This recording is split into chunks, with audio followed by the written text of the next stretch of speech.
Hey guys, welcome back to another video. In this video, I'll be talking about the newest, biggest news that I'm sure everyone has been talking about lately, which is about how Trump has put tariffs on every country.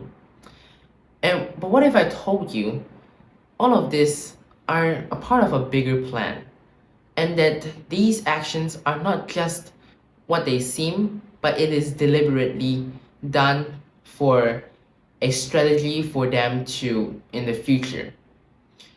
And recently I've discovered this very interesting theory, and I would like to share it with you guys because I find it so intriguing that if it was possible, not that if it was possible, in fact it sounds very possible, and that if it is true, this would be a great or very bad strategy depending on the result of it. Well, without further ado, I'm going to break this video down to 5 simple points to get it through to you as simple as possible, and I hope you enjoy it. Let's get into it.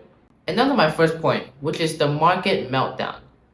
So the moment Trump has dropped tariff bomb on everyone, the market imploded. $2.5 trillion in the market value gone, right? The NASDAQ took a nosedive. The smaller stocks, they all got slaughtered. And also the Dow Jones industrial average plummet nearly 1,000 points in a single day. That's crazy. And why is this happening? It's because tariffs are essentially tax on imports.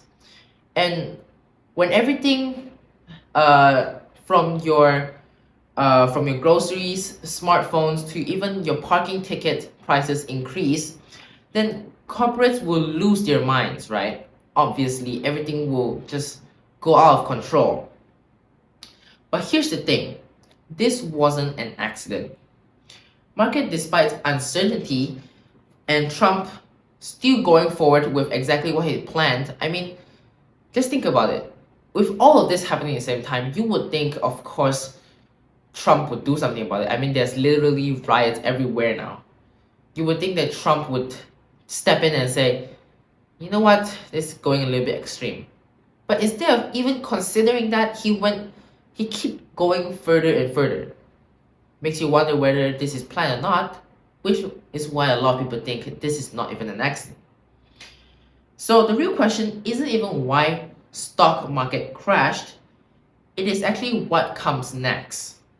Will this trigger a full-blown recession? Will Federal Reserve step in to lower rates to adjust to the bad economy?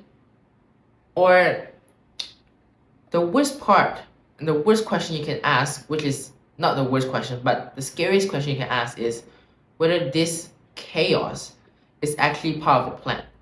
Even though it may seem unpredictable and a lot of people see it as like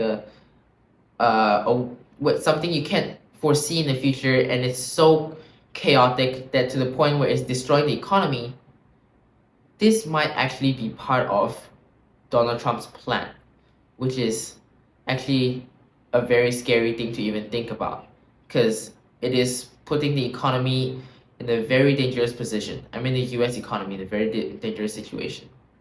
And now to my second point, which is the tariffs trick and how the US is rigging the game. So the White House claims that the tariffs are reciprocal. What they mean is that whenever other countries charge them X percentage of tariffs, they're just charging X percentage of tariffs back. But this is not true at all. But where do you get these numbers? I'm sure you have saw the video of Donald Trump talking about them announcing the amount of tariffs to the other countries and how they are cutting it in half from what they receive, and they're just charging half of what they have given the US, right? But that's not true. Those numbers are actually just fabricated. But how do they get these numbers? Are they just straight up lies? Well, no. They're not actually tariffs. They're the numbers that the US claims that the other countries is taking advantage of US. Let me put it into an example. But before I put it in an example, I want to tell you the actual amount of tariffs that some countries give to the US and what the US are doing back. So the China's average tariffs on US goods is around 6 to 10% depending on the goods. But what US did is that they give a 34% tariffs that they put on China. I know they have retaliated and do it back, but before this it was 6 to 10%. But the US instantly put a 34% on them after they said that they have China has put a 67% tariffs on them, which is not true. Next country is Vietnam. They got hit with a 46% tariff from the US, even though the average duty that on US goods being lesser than 10%. In Australia, well, this one is kind of weird, but like Australia actually charged them 0%, but US still gave them 10% tariffs. So yeah, I mean, I know that Donald Trump declared afterwards that he's gonna put tariffs on every country, but still, it was 0%.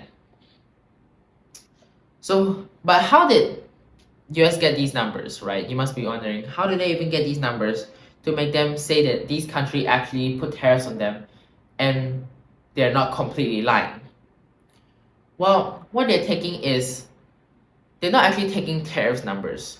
What they're taking is the division between the amount of exports from the US comparing to the other country. Let me give you an example. So last year in 2024, the US exported $295 billion worth of goods to China. But China exported about $439 billion worth of goods to the US. So the US takes the number of 295 billion divided by 439 billion, and they found a 67%. Okay, the answer is around 0.67%. So to them, it is a 67% tariffs that is being charged from China. Tariffs, right?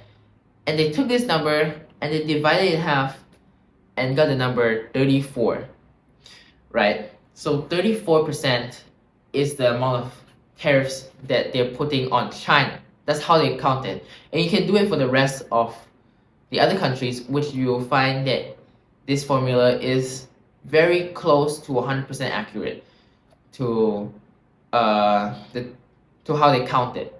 So you can do the math for yourself for the rest of the countries. But this is you can just see that this is actually just fabricated numbers. These are not actual tariff numbers. These are actually just other countries exporting more goods into the US. But I can see why the US is trying to express that they're being taken advantage of. But some people wouldn't know that it's not actual tariffs numbers. That's what I'm telling you. But here's the thing though. This math ignores services, things like banking, tourism, and intellectual properties. And this is bad because US actually dominates in these areas. So while Washington frames this as a fair trade, it's really actually a financial ambush, you could say. Because US did not count in services, because the entire point is to count in goods and services to see the amount of how much they take advantage of them if they are, but they're not counting it in. So in these areas, US actually dominates. So if you want to, so you get what I'm trying to say. Basically, US is not showing the full picture. And now to my third point, which is the political chess game and why both parties secretly support tariffs. So you would think that tariffs would split Democrats and Republicans because in most decisions that any which party do, they normally have that effect. But actually, no. And both sides expressed that they actually want to do something similar to this from a long time ago.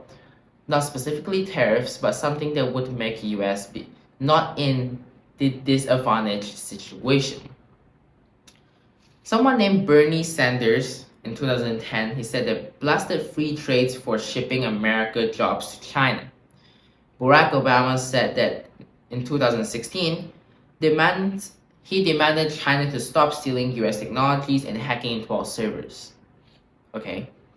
And Donald Trump, back in the 1980s, when he was about 40 years before this, he said he built his brand on America first, and he expressed on how if the US were to prioritize basically not being taken advantage by other countries, they would earn a lot of money out of this. So all of them is trying to express a similar thing, which is trying to say that US is being taken advantage of, and we should take action in some way to not do this and instead let America be in the advantage. Something similar to this, and this is what Tariffs is actually doing based on the blank paper. And if they write it down, this is what Tariffs are actually doing. So it didn't actually separate the Democrats and the Republicans. The real division is between the corporate elites and the working class voters. So big businesses, they hate tariffs because they slash off profit margins.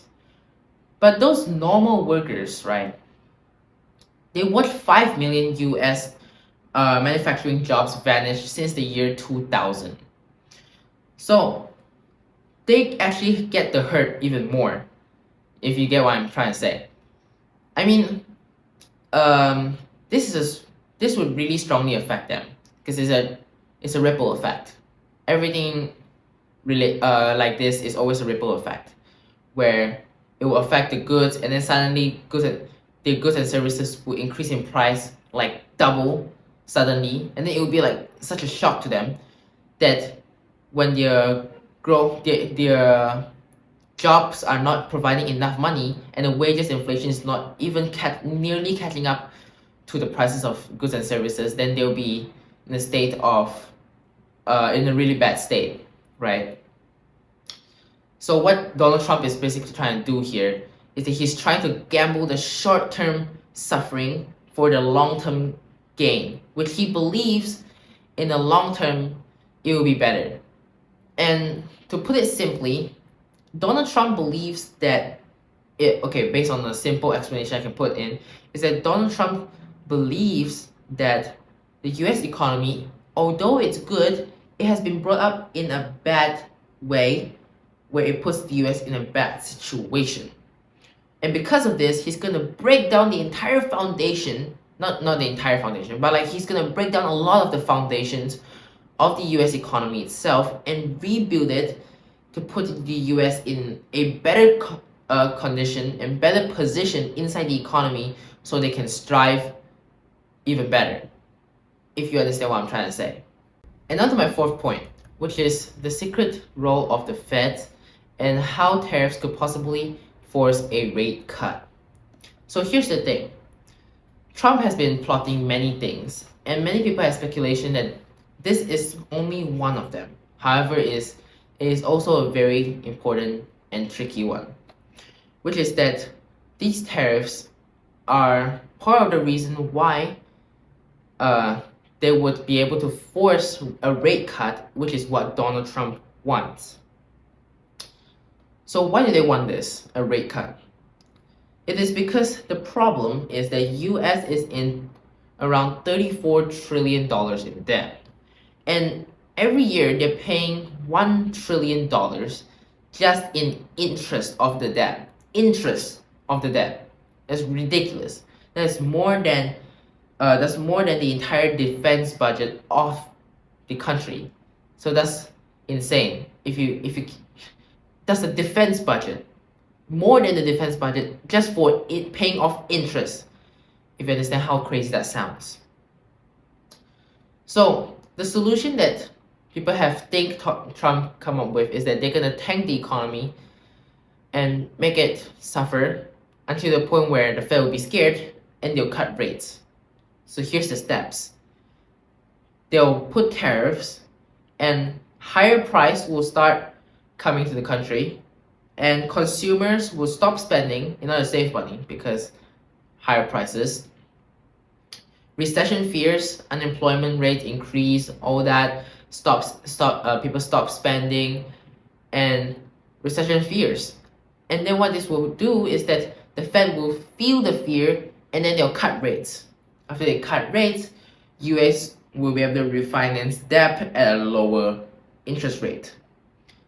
Well, it is a very smart indirect way at the same time, because we all know that the Fed actually don't listen to the government, because Trump has said that they should lower rates, but Jerome Powell didn't. So I guess he had to do it in an indirect way, at the same time accomplishing his long-term goal on top of this, which is also a plus for them.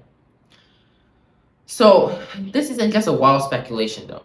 This is Ray Dalio's blueprint. If you don't know who Ray Dalio is, he's a billionaire founder of Bridgewater, the world's largest hedge fund. Basically, he is a really rich man who is really good and very knowledgeable about the economy. So he argues that tariffs are initially inflationary, but could be deflationary if demand collapses. I don't fully understand that yet myself, but sounds very interesting and I'm trying to figure it out at the same time. And what he says is that this could pressure the Fed to print money and cut rates. Exactly what Trump would want, because he's a real estate tycoon that built his empire based on cheap debt. So based on Ray Dalio, this could be the way Donald Trump has been seeing things this entire time, and he thinks that this could be what he's plotting. So the bottom line is that this could be a desperate bid by the US to be able to pay off their debts at a cheaper rate and also delay the debt problem from reaching them again so fast, and potentially be able to solve them after many years because they've done this restructuring. And now to my fifth point, which is the end game. Will the US economy dominate or will it collapse? So this is the two possible futures that some people see could be possible for the US based on what they're doing right now. First is if the US wins. What will happen is manufacturing will return, China economy stumbles, Fed will cut rates, dollar debt becomes sustainable, and dollar will strengthen. See, this is the good case scenario where the US actually wins at a cost of destroying the economy first and then rebuilding it and being able to see these things coming back. This is the winning scenario after the process. But the second scenario is the disaster. This is where US lose. What will happen is global trade war will escalate, inflation hits 8% or more or lower, but the point is it hits a high rate, jobs don't return, dollar collapses, and US standard living plummets. Basically what it's saying is US could be completely dead. Like it will completely fall apart to the point where at that point, if it happens, China just might as well be called the strongest country in the world already. That's how bad it could be. And that's how big of a risk Donald Trump is taking and how much leap of faith he has to just take action to even do something relatively close to this thing, which actually put his life in danger for even talking about executing such a dangerous plan. But if he succeeds, it will restructure US completely to the point where there will be a much better condition and position in a way where they are more competitive in the economy, and also their debts will be much more sustainable in the future, which is two things that US is lacking right now, which they really need. So yeah, that's the fifth point. And now to my conclusion. My conclusion is that Donald Trump is trying to completely restructure the economy of the US, and if he succeeds, it will be turning out good for the US. But if he don't and he fails, it could be the doom of the US as well. And if there's one thing for sure, is that the global economy is not what it used to be, and it's completely different now. The cards they pull is way different from what it used to be. I can't say it used to be much more simpler, but based on what I know, inflation used to be very clearly adjusted by interest rates, and the inflation cycle used to follow an actual cycle, but not anymore. It's just fluctuating like crazy nowadays. And the next time you hear of tariffs, it's not just going to be about trading in between countries. It's not going to be about more expensive iPhones.